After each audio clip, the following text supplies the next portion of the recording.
That is good. All that heightens the feeling of power, the will to power. The weak shall perish, and one shall help them to do so. What is more harmful than any vice? Pity for the weak. People who say stuff like that always change their tune when they find themselves becoming weak or getting syphilis. Humanizing tyrants doesn't mean justifying their evil deeds or glossing over what they've done. Rather, it is us realizing how low humans in general can sink if we're not careful. We need to humanize tyrants, not to see them as less evil than they are, but to realize that any one of us can be evil if we're not vigilant, careful, and diligent in our constant practice of what is good and virtuous. Firelord Ozai is generally agreed to be the weakest element of Avatar the Last Airbender as a story. He's not bad or terrible, he works fine for what he's meant to be, he's functional as a generic bad guy. Yet he's still the weakest link, considering how every other character around him, including the minor ones, have development arcs to them, or at least some level of complexity to their backgrounds and motivations, while he's what, just like Dr. Evil minus the personality? Even characters like Azula and Katara, who are pretty much archetypes found in countless other stories, are still fleshed out enough to be completely understandable and organic forces in the world they inhabit, and they are very much their own persons. They do grow or change with the story. We see Azula slipping into madness as her evil choices catch up with her, and Katara becoming ever stronger and growing in moral perfection as she learns from her mistakes and vices, and even the dark side of her own nature. As for the Avatar himself, some think he's almost as one-dimensional as Ozai in many respects, being quite the run-of-the-mill virtuous hero protagonist, which is why Aang is rarely people's favorite character. But that's actually very unfair to the poor boy. He is literally on a quest to change himself, and his quest is that of growing in maturity and personal strength so he can be of service to his world, which makes him a dynamic character by definition, whose personal growth drives the entire plot, and is the purpose of the plot. But maybe his journey isn't so interesting because we're all going through it, if you think about it, except instead of learning magic in beautiful fantasy Asia, we're just sitting our butts in school all day studying about mitochondria or how to use a condom. They taught that to me in middle school. Contemporary education is seriously screwed up. Point is, nothing in this show is static. Not the characters, not the setting, nothing. Except for the main bad guy, which makes him just stick out like a vegan in a Brazilian barbecue. Especially after you compare this guy to other antagonists who show up throughout the series, even minor ones like Long Fang.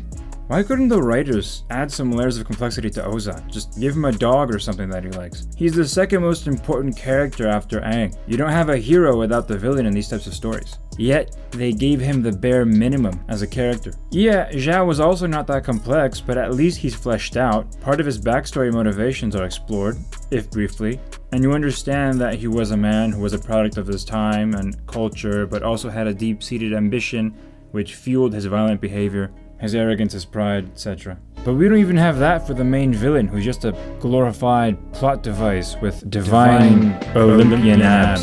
Ozai is just an ethereal evil in human form, a force of nature like fire itself. He's not human. Yes, I just want more power. Which is probably what the writers were going for, but it might not fit the show whose message is about how we should all see each other as one human family.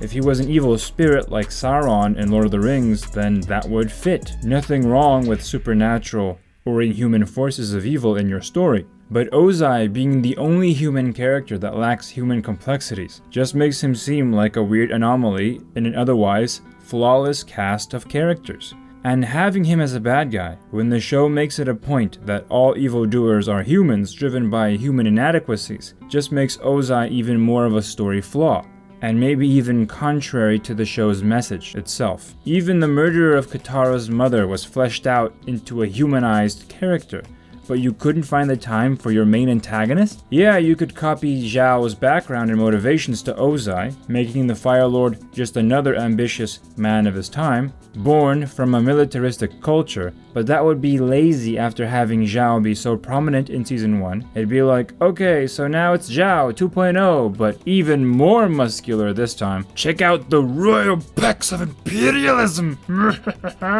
Yeah, that'd be boring. Almost as much as one of my videos. And Avatar doesn't do boring. Also, it wouldn't explain all of his decisions either. Being ambitious and indoctrinated into a militaristic aristocracy doesn't necessarily lead you to torture and humiliate your own son in public. In fact, that's a really stupid thing to do for a monarch.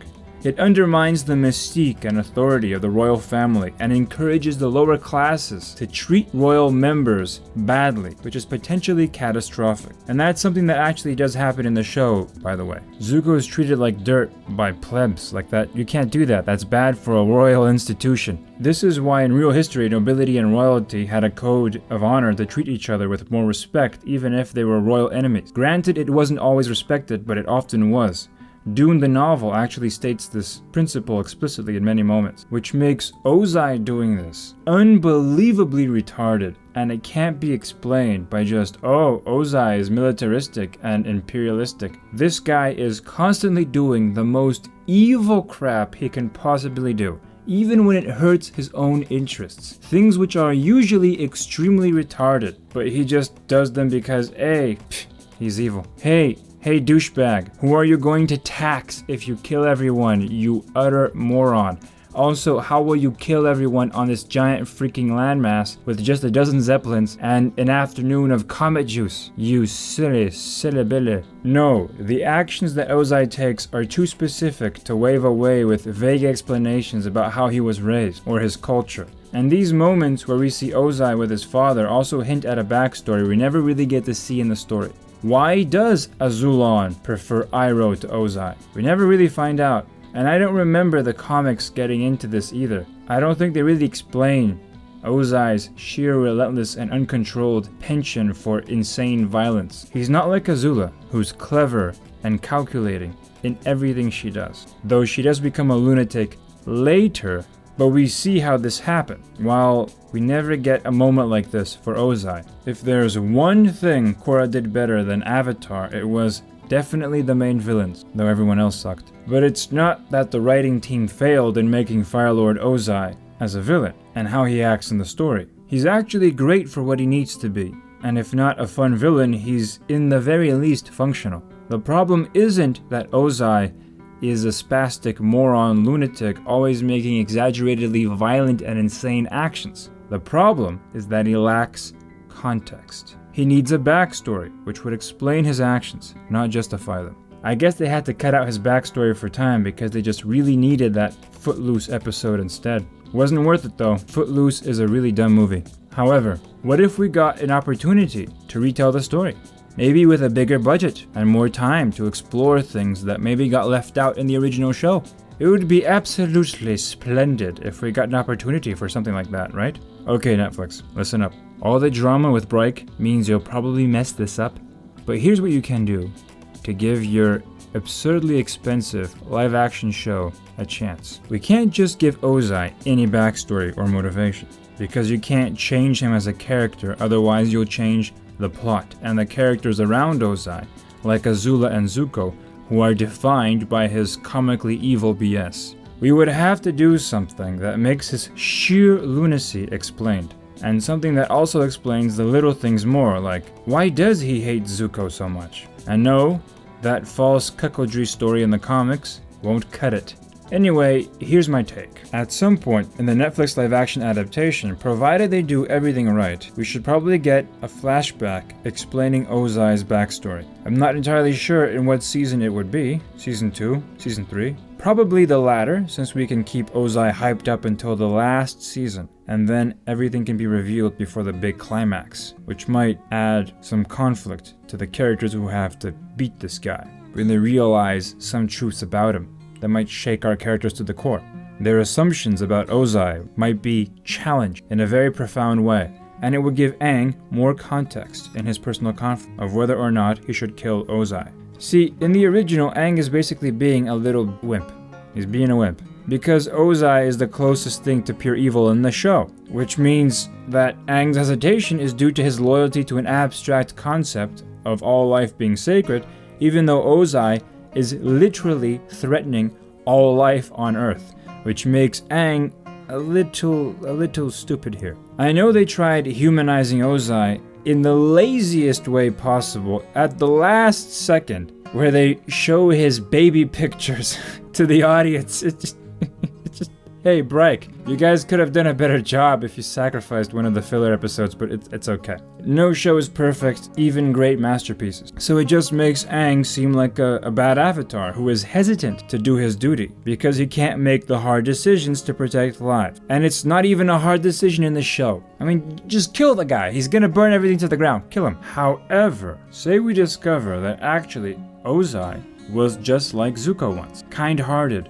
compassionate, and overshadowed by a high-achieving sibling who his father esteemed way more. Perhaps Ozai was a bookish kid, fascinated by the foreign cultures his family was conquering. Perhaps he had a particular fascination with the Earth Kingdom, especially as he visited the colonies as a kid, and felt an affinity for their dances, their traditions, their folklore. Maybe he had a special thing for the story of the Phoenix, which was a tradition in both the Fire Nation and the Earth Kingdom, and held in common between these two peoples, since the Phoenix is a fiery bird, born from the ashes in the ground, right? So it might have a connection to both Earth and Fire, and maybe it was the symbol of a past alliance between these two nations, which was particularly intriguing to little Ozai, who kept wondering why the Fire Nation and the Earth Kingdom couldn't just be friends. And then, of course, Firelord Azulon, the big bad daddy, starts getting worried about his nerdy little boy, who prefers to study anthropology, then practice magical martial arts and military science.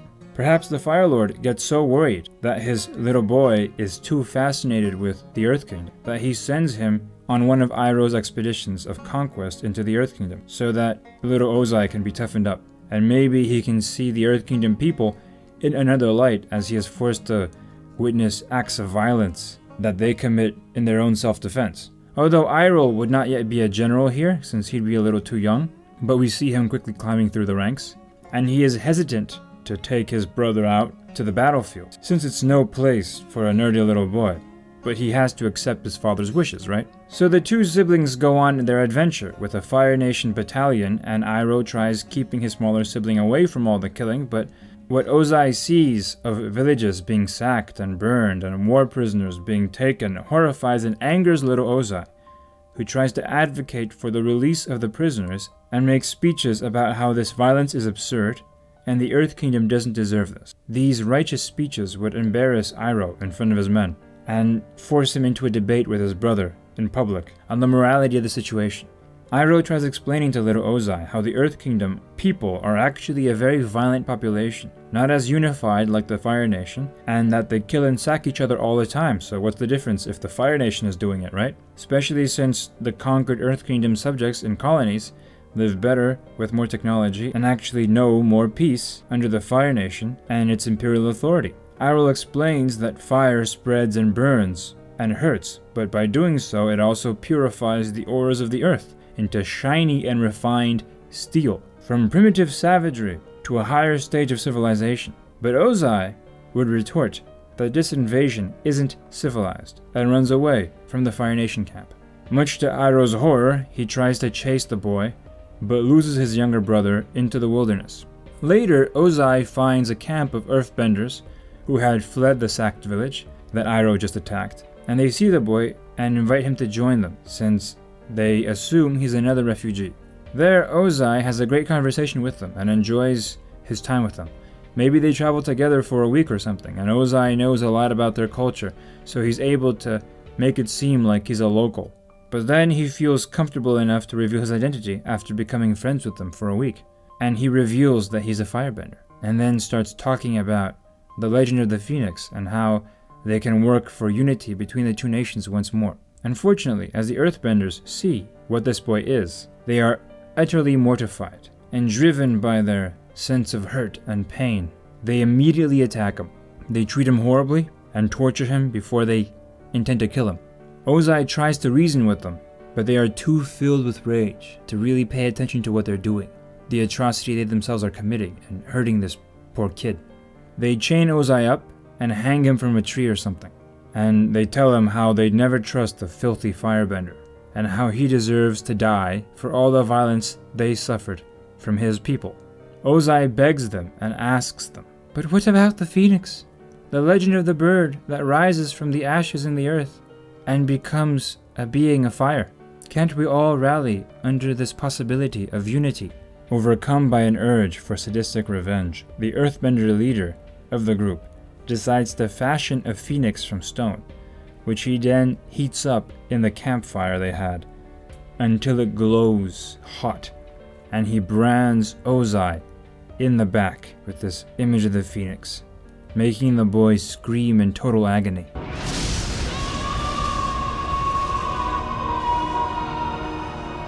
The earthbenders originally wanted to execute him, but as they see this boy chained up, hanging from a tree with his skin burnt in the back, they do end up feeling pity for him and decide to just leave him hanging there to die from the elements. And Ozai just hangs there for a few days, suffering under the hot sun during the day, shivering in the cold at night, being soaked by rainwater. In that moment, he is alone and festering in his trauma, with nothing for company but his feeling of betrayal and his absolute rage, and it morphs into a burning hatred. His mind snaps under the inhumane conditions, and as the boy starves and becomes ill while hanging from the tree, he starts to get delirious, and he has visions of evil, savage earthbenders hurting him, and he hears their sadistic laughter echoing in the woods. Finally, Iroh and his men manage to find the boy, and they rescue Ozai from his chains. And as he starts to slowly recover, Iroh does begin to notice that something seems off about his brother. The sweet boy he once knew is not there anymore. Iroh looks into the boy's eyes and sees something that disturbs him. And yeah, that's what I'd write as a backstory for Ozai. I think it would explain a lot of how he acts in the show. Ozai is fundamentally insane, and that's why he thinks burning down an entire continent is a good idea. He also hates Zuko because Zuko reminds him of how he used to be. And Ozai is then driven to traumatize Zuko and send him to travel in exile in an attempt to try to change Zuko and make him become more like his own father, more like Ozai himself. He plans to do this by forcing Zuko to go through what he went through, because he thinks that that will make his boy stronger and more ready to face the absolute evil in the world. Because Ozai thinks the world is just filled with sadists and killers, and nobody deserves any admiration. Nobody's good in Ozai's mind, or what is good is just weakness. This backstory would also explain the Phoenix concept that just comes out of nowhere in the show. Ozai is a man dedicated to the accumulation of violent power because he's actually a scared little child running from a horrific trauma that he experienced growing up, and then promised himself to never let himself to be that vulnerable again, which leads him to dedicate his every waking moment to firebending training after he came back from his father's forced trip as a boy. He becomes cold and harsh and embraces Iroh's philosophy of conquest that Iroh argued in favor for, though a version of it that is even harsher, which ironically Iroh starts to abandon as he gets older. And that experience of seeing his kid brother tortured horrifically is actually one of the experiences that makes Iroh start to question his violent life, and if all this violence is something he really wants to contribute to. And then experiencing the death of his boy just completely ends this life for him, effectively making Iroh and Ozai trade places. That's why we call it irony. Get it? Anyway, Ozai and Zuko also become reflections of each other, down to being scarred by the forces they once admired, though for Zuko it's his own father. Ozai did it on purpose because he believes he's teaching something of value to his son, which might be one of the only things he maybe still loves, but in a very, very twisted way. The trauma of his own childhood consumes him so much that he thinks he has to pay it forward. He thinks that the trauma he experienced made him the man who he is, And if he likes what he is, he must recreate what he is in his son. Also, it'd be kinda cool to have a muscular and threatening Firelord walking around with a massive phoenix branded on his back like a magic Yakuza boss ready to kick some ass. And this is why Aang showing mercy to Ozai at the end would then be somewhat poignant, because it would be Ozai's true defeat, but also his salvation. It would be Ozai's true defeat because Aang would be defeating his philosophy. Ozai believes mercy is a mistake, that ruthlessly taking life is the best option. And if Aang was forced to kill Ozai, that would prove Ozai right, wouldn't it? But Aang finding a merciful solution completely destroys everything Ozai stood for. But it would also be his salvation because through mercy, Ozai has a second chance. And yeah, Ozai deserved death, and I personally wouldn't hesitate to kill him. I don't care if he wins some sort of convoluted argument in his head, especially when the whole world is at stake. But mercy is precisely the act of not giving someone what they deserve. They deserve punishment, and that's what natural law demands, yet you don't give them what they deserve. Why? Well, you withhold justice in the hopes of achieving a miracle, which is the person's redemption, the chance for them to try again and deserve something else, something better. And the worse they were, the more miraculous is their redemption. And miracles are important, my friends, because it's through miracles that miraculous healing can occur.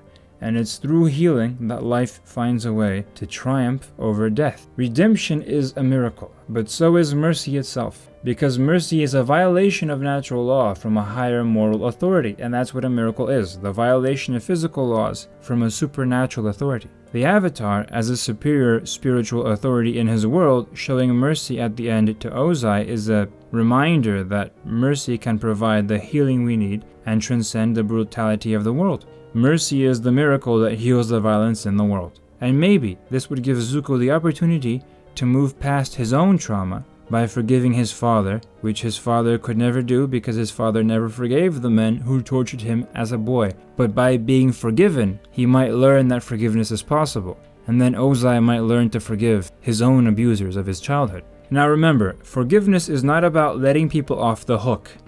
Ozai still goes to prison and he belongs there. Forgiveness is about letting go of the hate so that you don't become a slave to your own hate. Forgiveness is more about doing yourself a favor than the guy that you're forgiving. But it can create mercy, which makes powerful and wonderful things happen and gives people a chance to improve themselves. Just look at the story of St. Paul. When the Christians found him blind and hurt, they'd be justified in killing him because St. Paul killed many Christians, and relentlessly so, including women and children. But the Christians did not kill him. They looked at what he became, a vulnerable, helpless man, and then they gave him a chance to be redeemed, and then he became the greatest among the Christians at the time, or among the greatest. However, these wonderful truths about mercy and forgiveness doesn't really have a political side to them. I'm just saying this because I personally believe in the death penalty. And coincidentally, so does St. Paul, funnily enough.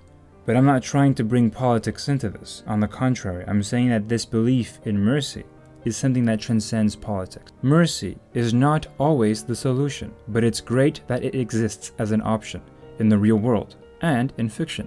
And I think that the possibility that any one of us might receive mercy is one of the most beautiful things in life. But not every character will serve a story's best interest by receiving mercy. Some characters will have a more satisfying ending by having justice catch up to them eventually, especially the ones that reject mercy out of pride, like many Disney villains. That's how they end. Like the hero's like, "No, please don't die, let me save you," and the villain's like, "No, I'm too prideful," and then they die. Like that's a cool story result as well. Now just remember that also happens with Zhao. I don't plan to give one of my main villains any mercy in my story of alternative history. Otto Skorzeny is the villain I'm talking about in my story, and he's one of the main antagonists, meant to be the rival of one of the main characters, who is Austrian Habsburg. I won't say much more than that, to keep you guys guessing. But I do have quite the ending planned for him. By the way, Skorzeny was a real guy in history, but I turned him into a psycho killer super soldier dude who becomes a chaotic evil character who appears occasionally into the plot to bring chaos and shake things up from time to time. Anyway, The backstory I proposed for Ozai would also add a more intimate and personal conflict for Aang in addition to his monastic upbringing. Aang's conflict would now be because he realizes how similar Ozai is to Zuko, and if Zuko could be redeemed, so can Ozai, right? And that's how I'd humanize Ozai, and I think that it's for things like this that a Netflix adaptation might be awesome. They have the opportunity to flesh things out more and use the gritty live action, mature stuff they promised to explore the brutality of war more clearly, which the show couldn't really do fully because it was aired alongside Dora the Explorer. Genocide starts with the letter G. G. Genocide. But I doubt that Netflix is gonna make it worthwhile. I mean, I want to believe, but I've been burned too many times, Netflix. You burned my expectations too many times. But you know, Netflix, you can take this Ozai backstory I just made up. Feel free to use it. It's on the house. Just add me as a generic internet angry nerd in the credits or something. Now I'd like to thank my patrons. You guys really do hold a fort around here. And I know that I still have to work out some things for the Patreon experience and also my channel in general, but your unwavering support means more to me than I can express. And with that, thank you all for listening to my ramblings. Have a good day, my friends.